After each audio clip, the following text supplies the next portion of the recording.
Well, Ione Skye was one of the breakout stars of the 1980s with hit roles in hit movies like River's Edge and alongside John Cusack in Cameron Crowe's Say Anything. Nobody thought we'd do this.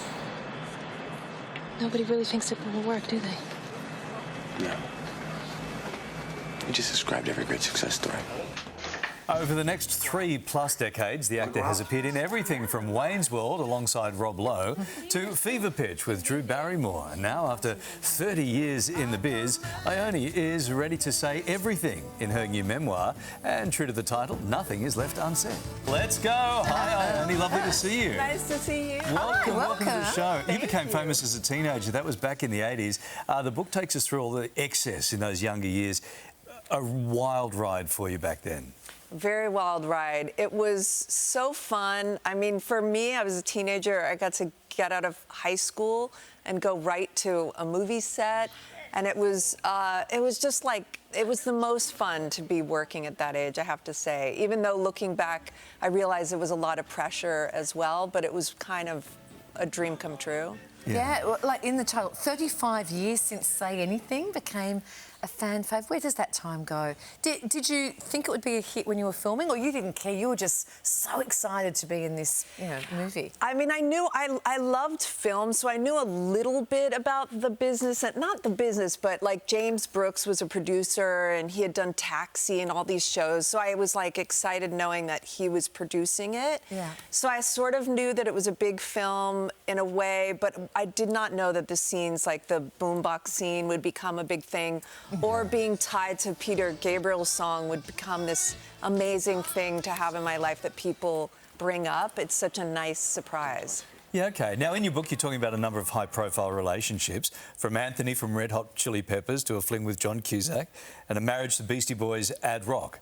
How did you decide about what do I put in and what do I not put in? And were there any conflicts there for you? Well, I wanted to write really good stories, and I wanted to write what really happened to me. So I sort of wrote everything and then sort of went through, will this hurt someone? How will this make them feel? How will it affect me? So I wanted to give a lot of dishy and real stories, but also I was very concerned with hurting people's feelings. And in the end, you might, but so far, so good.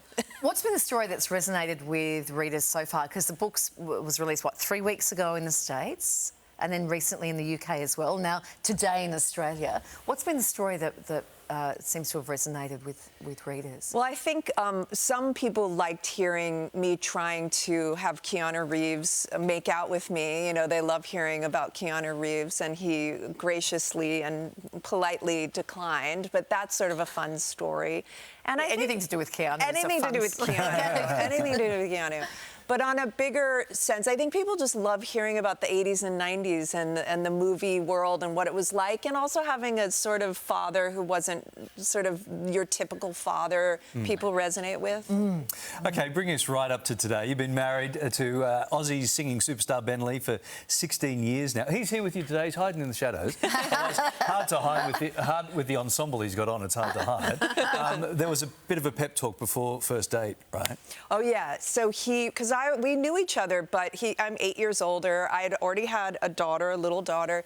So he thought of me as this mature woman who was just newly divorced, and he was younger. And so Adam Levine was at the Sunset Marquee, which was a rock and roll bar at a hotel in LA. And Ben went to get a drink, and Adam Levine was there, and he said, "I'm a little nervous, man." And Adam Levine said, "Bro, just take a shot. You'll be great. You got this." And so he broed down with Adam Levine, which is quite hysterical. And then we came to the date, and the rest is history. Ben, is that how you remember it over there in the shadows? No comment. Ben, I have another Bondi boy from one Bondi boy to another. Where are you taking Ione to fancy restaurants around Bondi? Where would you have gone last night, for instance? For instance, like the North Bondi Golf Club is her favourite destination in Bondi, for sure. It sounds nice to me, but you're saying it's... Just so you know, the North Bondi Golf Club is exactly the same as when we would have gone there for schnitzel nights 40 years ago. But it's glorious, isn't it, like that? It's fully retro, it's fabulous. Yeah, he's trying to show me the whole gamut, like everything high, low, and in between. Yeah. So you're spending a lot of time in Sydney. Where is home for you guys, though? Home right now is we're in Woollahra. Yeah. I'm having the nicest life I ever. I mean, I love Australians. I love Ben, of course. But now that I'm Good to know. good to know. Now that I am living like Australia's my base, it's so incredible. I'm like, what were you like keeping under wraps? And whenever I'm here, I get a job. I just was doing Anaconda on the Gold Coast, playing Jack Black's wife. Okay. So fab. Amazing, yeah. So anytime I've stayed here for a certain amount of time, movies come in and I'll get a job because I'm sort of like a local hire. And so anyway, this big film in the Gold Coast, that's coming out like Christmas or something. So that just happened. Because we're doing lots of great movies here too, Oh, so you're in the right place. so many movies. So Australia, everyone loves it, but I'm just like, to live here is, I'm like, this is amazing. Oh, well, we're loving that you're loving Welcome. us. And we're glad that you Yeah. love the golf club schnitzel too. Thanks, Ben. Thanks, Ben. Good to see you. Ione Skye's memoir, Say Everything, is available now. It'll be a fascinating read. Which is a great play on the say anything. I love it. Thanks, Ione.